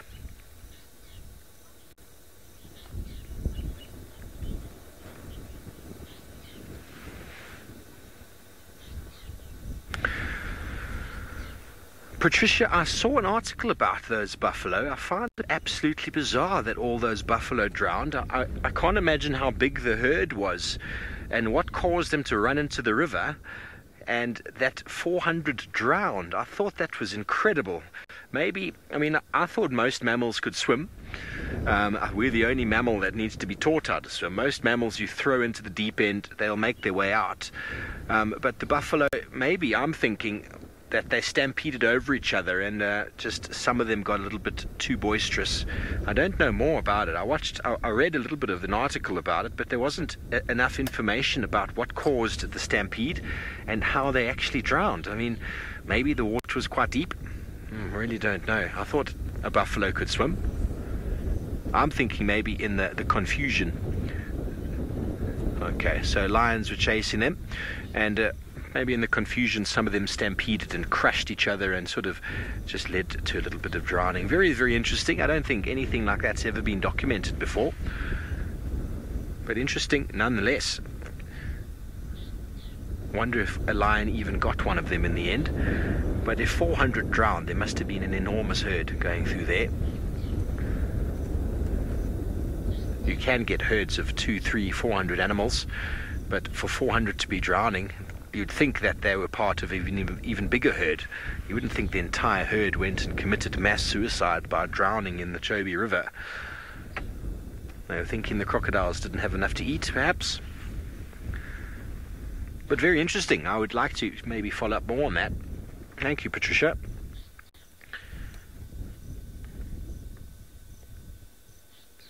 So the lion goes from alertness to stillness in a moment. All of you who've got domestic cats at home or know how your cats will go from complete slumber to complete awakeness. Pretty, you say that the banks were too steep for them to get out. Well, that makes sense.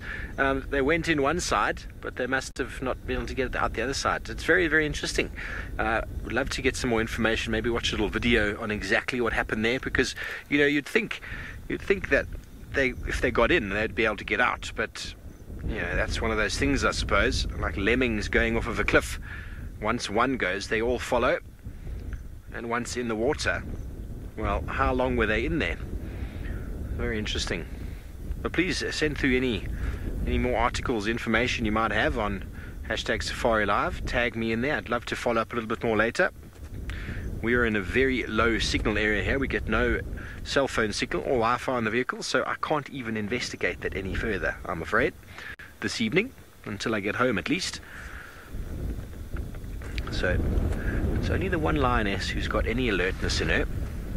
The rest have decided to lie down and be very, very flat. And it's the time of night where not only lions start getting active, but so do hyena.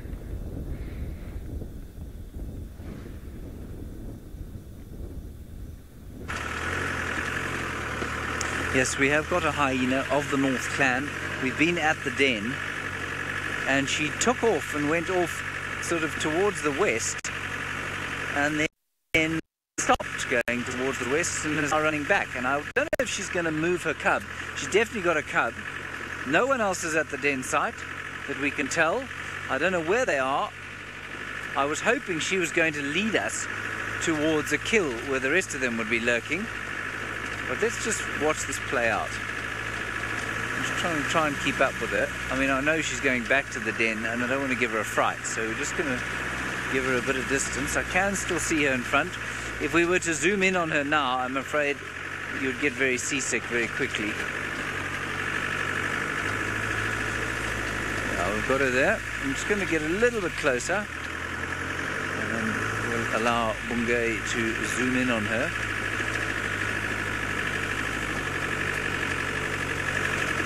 Oh, James, hyenas smell a lot worse than lions. Hyenas smell disgusting. Lions you can't smell much unless they've been on a kill. Right, now watch. Here we go. We've now got two adults here. This is very interesting.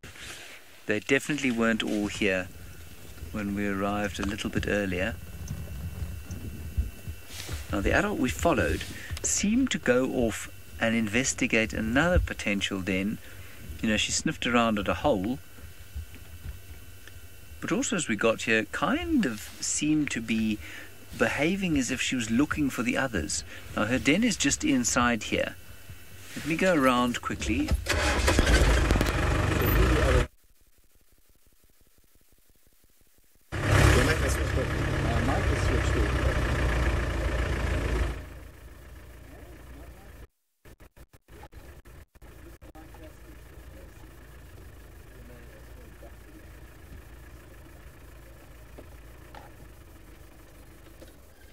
You're going to have to link away. Where's the other battery?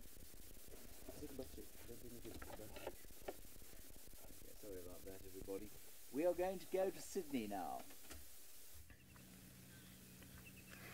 So you can see that now it's time to sleep. Hosanna is now tired of eating the grasses.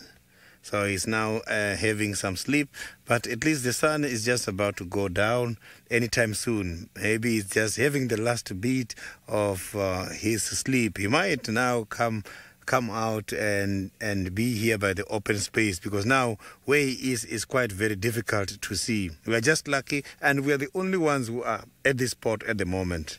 So it's not easily seen where he is at the moment.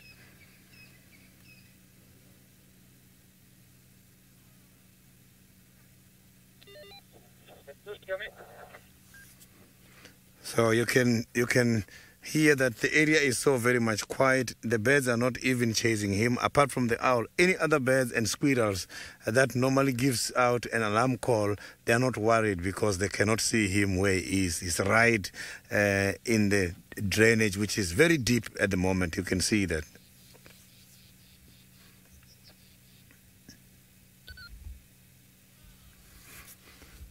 So I went earlier to where the carcass was, and another carcass, the second one, it was not eaten at all. The first one, where he ate yesterday and the hyena took a portion, is still there. So I can't wait to see him going back to the second one just to see if he's going to eat. But at the moment, where we are, there is a very serious distinctive smell. So I can start to smell that those carcasses are getting old at the moment.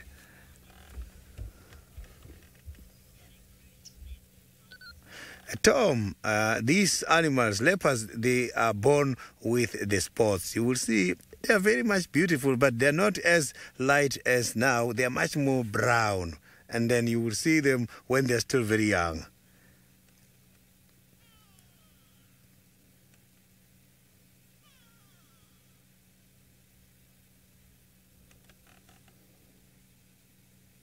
So these animals are so very camouflaged from birth. But leopards, the little ones are left by the den like what hyenas does. So which is also jeopardizing their life because they, look at that now. Because these other predators, if they go to those dens, can be able to attack them. Survival chance for the babies of predators are also very much low. So predators, they are highly against each other for the sake of competition.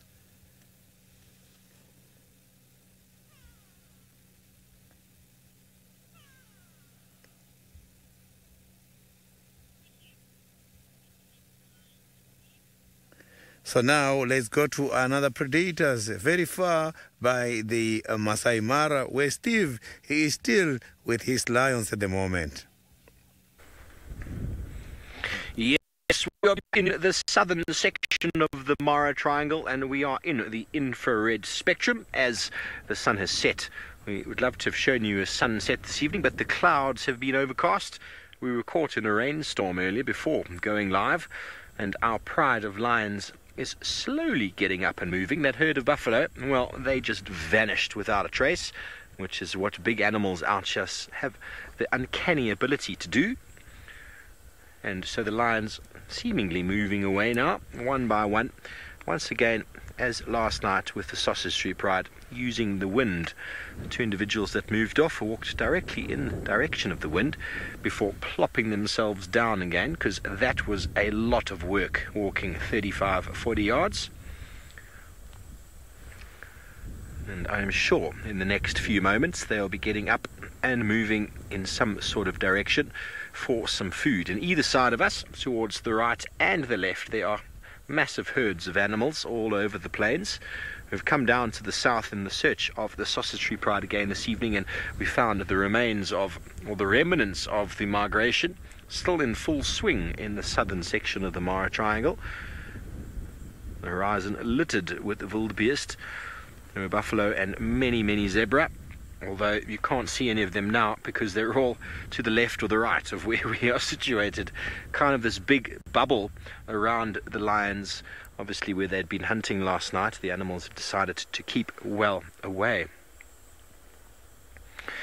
So many of you might have been watching last night when we watched the Sausage Tree Pride tackle an injured hyena, and well, the hyena got away, and Manu, looking at closer inspection, actually saw how the hyena turned around and bit one of the females on the mouth. So when I saw one of those lionesses with blood on the mouth, I thought it was from the hyena, but it was actually a bite. But it got away. We don't know. We didn't follow it after that. The lions continued to scent mark, and they moved off hunting again after that. But the fate of that hyena, we really have no idea. For it to still be alive, walking on the two stumps of its front legs, is absolutely amazing. But what was amazing the most for me was the willingness of an animal that is clearly badly injured to still survive. Walking on its two front legs with its paws bent underneath, possibly both feet broken, we don't know, but as soon as the lions chased it, it was able to completely go back to a normal hyena sprinting gait, with its feet being used to run, and was able to get away from the one lioness, but all 5 of them chased it down, gave it a proper hiding. It got a bite or 2 in. Very flexible. Manu thought he couldn't believe how flexible it was, turning all the way around on itself to bite lionesses that are trying to get it on the rump, because you want to stay away from the jaws of a hyena. They are very, very powerful. But that animal was in very poor condition, and for it still to be live is just testament to its willingness to survive. And no doubt it's been hobbling along from carcass to carcass, picking up the scraps left behind. But very sad, very, very sad. It is what happens out here, I'm afraid, folks, but I don't have more information for you than that. Okay, well, these lions get a little bit playful. Let's get a little bit closer.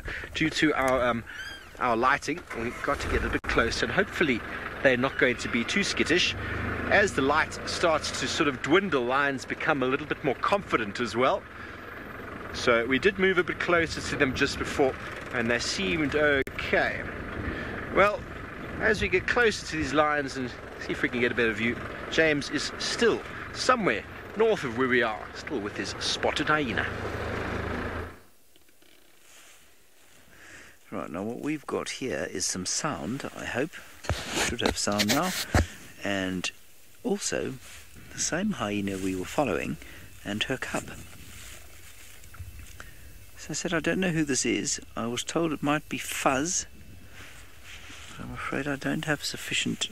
The pictures I've got of them just, I don't know, I think my brain is just not very good at recognizing things, but I can't tell who that is.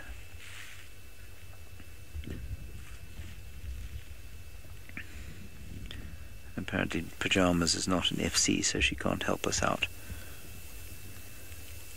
I think what I need to do is print large pictures of them all, and that will help. Now this one I think we sexed as a young male the other night. When Waffles brought her cubs over to have a play date, he looked very much like a male. Animal lover, you are apparently a brand new viewer. Well, it's very nice to have you with us. Thank you for watching. Thank you for sending us through a question. And if hyenas are classified, we'll go from animal, shall we? The kingdom, Animalia. They are the vertebrate phylum. They are the class Mammalia, so they're mammals. The order is Carnivora, and so that's where things become a little bit more familiar. So they are related to cats and dogs and mongoose and weasels and badgers and that sort of thing. Then the family they belong to is their own family, and that's called the Hyenidae. And the Hyenidae, or hyena family, is most closely related not to dogs, a little bit closer to cats, but most closely to mongoose. So they really are quite separate from most of the other familiar carnivores.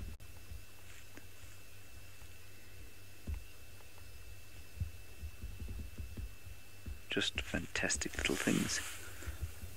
They are such fun to watch. Especially when they're this age. So inquisitive. Keep looking behind us to see if I can spot somebody else at this den site, but very angry elephant. For those of you who haven't been to the North Clan den before, it's got a number of holes and burrows underneath all of these bushes, and in those holes and burrows live at least, from what I've seen here over the last little while, at least, what should we say, 8 cubs or so. This is known as the natal den, or the den where they give birth. The matriarch Waffles has got 2 here, but I haven't seen her this evening, and nor have I seen her cubs, and normally they'd be here by now feeding. Paul, I think you'll probably find they start whooping from about, I'm going to guess, I don't know, but from about 8 months or so. Now where is this lady going? Might have to follow her to find the rest of them. She's actually unusually able to go right into that den. That's not common.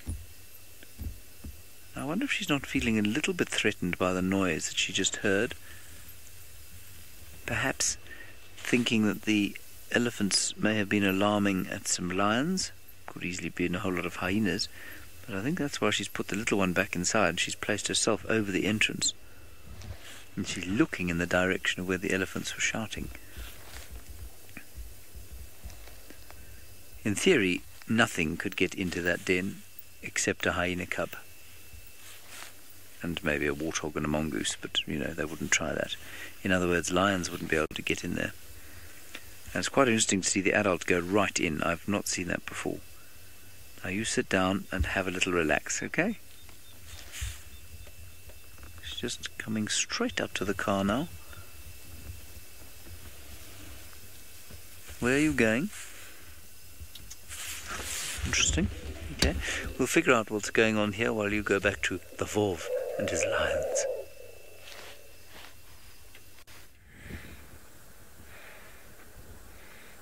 Well, it's playful time here in the Mara, with the lions moving around.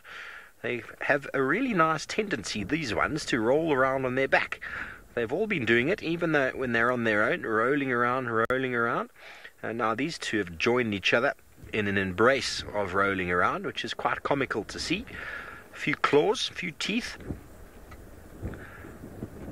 And that is an adult there at the back. Would you believe it? Even the adults like to play.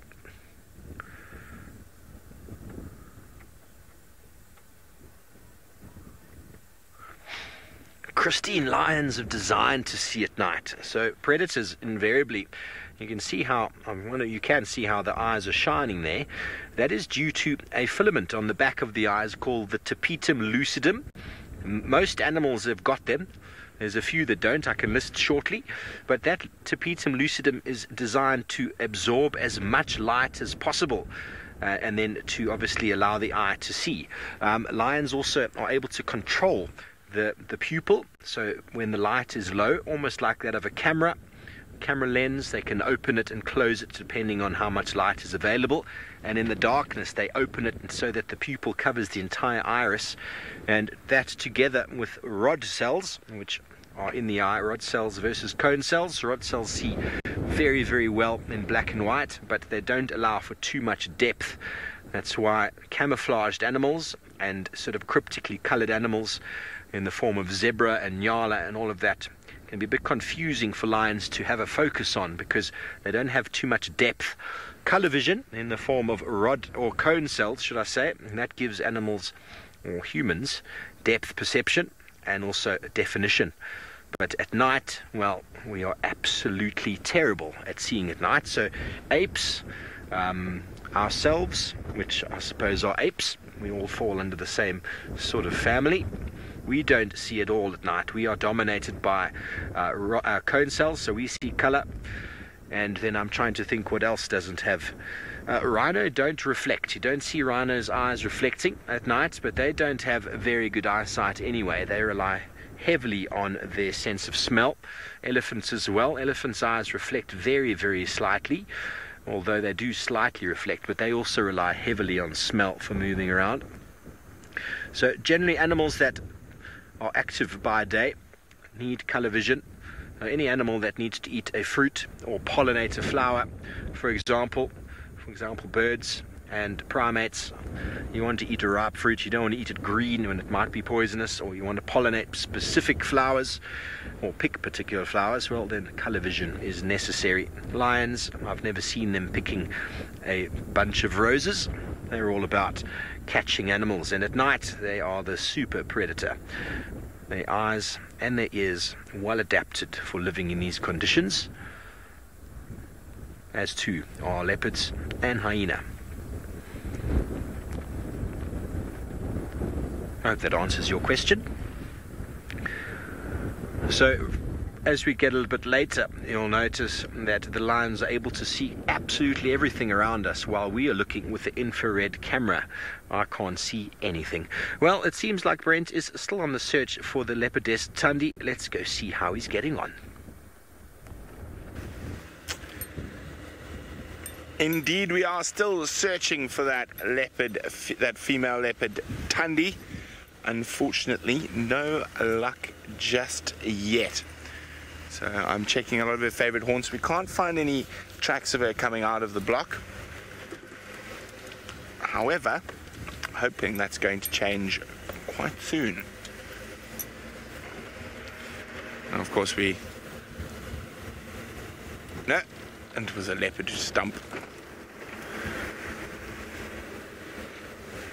Dangerous Dave, with his dimples, hasn't managed to spot sweet beep beep all this afternoon. It makes two of us, that's indeed. But you're higher than me, so you're supposed to see more than me. I'm looking for tracks, David. I'm looking for tracks.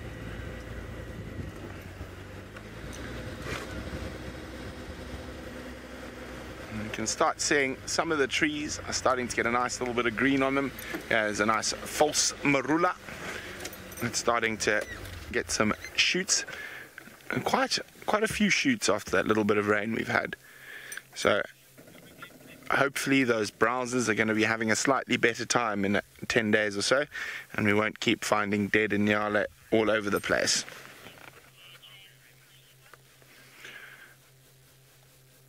Okay, we're going to keep moving, and hopefully Thandi makes an appearance. Keep an eye out on the dam cam for me. Maybe she goes there, maybe she's flown there. But in the meantime, James has got some cute little hyena cubs all the way in the Masai Mara. Hopefully she does. Hopefully this rain that has just started abates. We may actually have to link away. I'm going to stay with you for now. Just going to do some minor adjustments to the you see, unfortunately it's a bit nervous, that thing. I've just had to lift the windscreen. You may just be able to hear the pitter-patter of rain. I'll go away, really, this is just so unnecessary. I think the pitter-patter is about to become a bit more than pitter-patter, I'm afraid.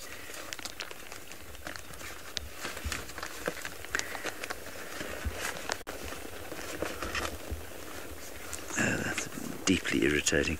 Alright everybody, sorry, we're going to have to batten down the hatches here. Let's go back to Stivovo and the lions.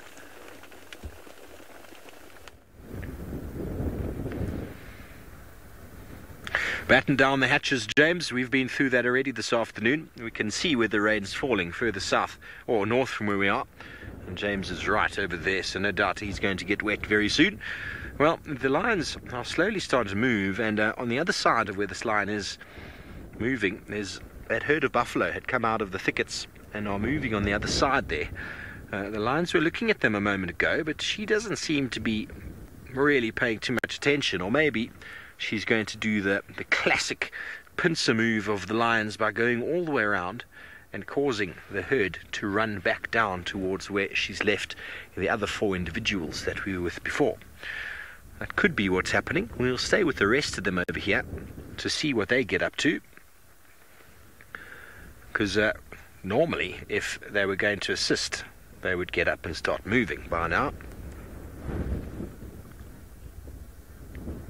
Animal lover, lion prides can get quite large actually, but generally it's got to do with food availability and food resource. The problem with a large pride is that you need to kill regularly and you need to have large animals that you kill. The largest prides recorded occur in a place called Savuti in northern Botswana, where the elephants are in enormous number. You can see they are looking at the buffalo now. Elephants are an enormous number, and the elephants have actually changed the landscape to a point where in certain times of the year most of the herbivore animals move out. So the prides there get up to 35 or 40 animals, but what they do is they actually section off and select younger elephants and they actually catch them and kill them. It's quite a frightening thing to imagine. But an elephant kill provides a lot of meat for a pride, and well, you need about 40 animals to bring it down. and an elephant of 4,000 kilograms, so double that for the pounds, will provide them with ample enough meat. But out here, where the migration is only part of the year, the pride can't get to a really large number. So between the numbers of about sort of 5 and about 12, I'd say are sort of the sort of average pride sort of sizes.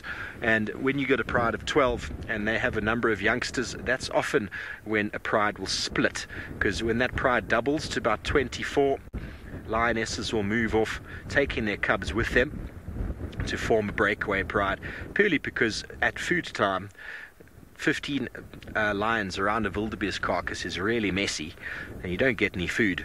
When you think about the average lion can feed on about a fifth of its weight, so about 50 kilograms or so, plus minus, some people say. So that is a lot of meat if you think about it.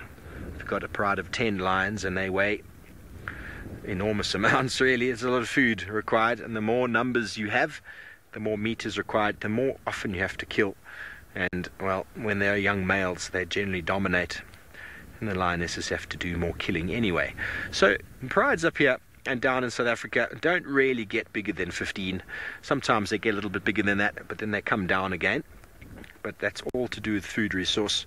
I know where I worked in the Kruger Park, giraffe were on the menu, and the pride there on average was between 20 and 24 during my 4 years. So, but giraffe, it's a large animal, so that's lots of food to be provided for. But that's the perfect habitat for giraffe, and perfect environment for the lions to get really large and big. And that part of Kruger is where the biggest prides in South Africa occur. Okay, so let's see if we can move over and see where these lions have gotten to. I was watching the screen, so I'm not even sure. Manu, have they moved in front of me here? They have, eh?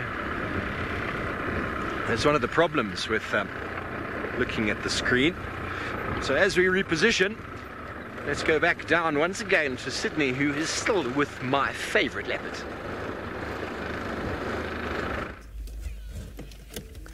So the favorite leopard is now having something to eat, but it's not a good sighting because it's right deep in the thick bushes.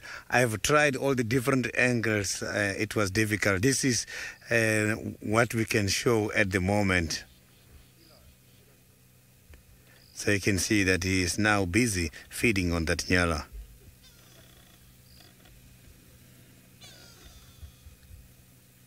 So the first carcass I can see is drying up there. So I can just see a little bit of ribs there showing that it's drying up. You can see nothing is eating there at the moment. So that was the piece left by the hyena this morning. So this one here, at least it looks much fresh because the skin is not completely open.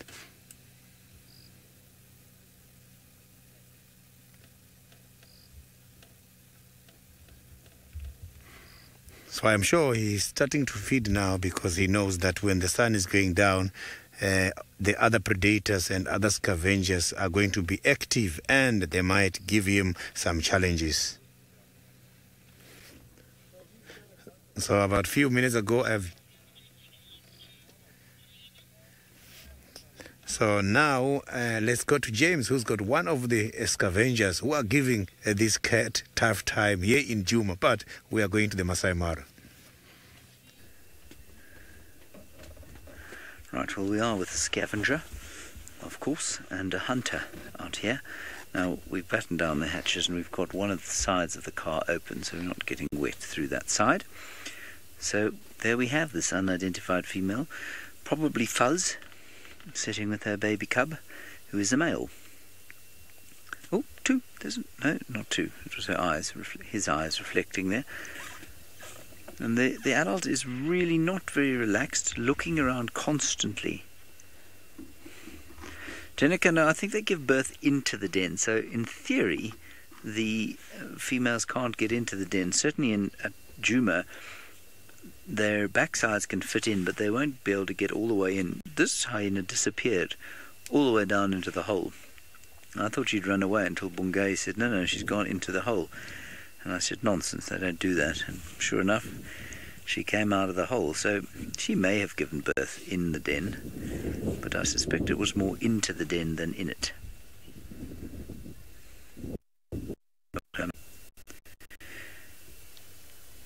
Still no further activity from any other of the 60 members of the North Clan of Hyena here. So who will pitch up and when, I'm not sure. I hope they'll pitch up for our rehearsal. Mostly I hope they'll pitch up tomorrow for our TV show, so I'm not going to be too desperately sad if this is all we have for the rehearsal.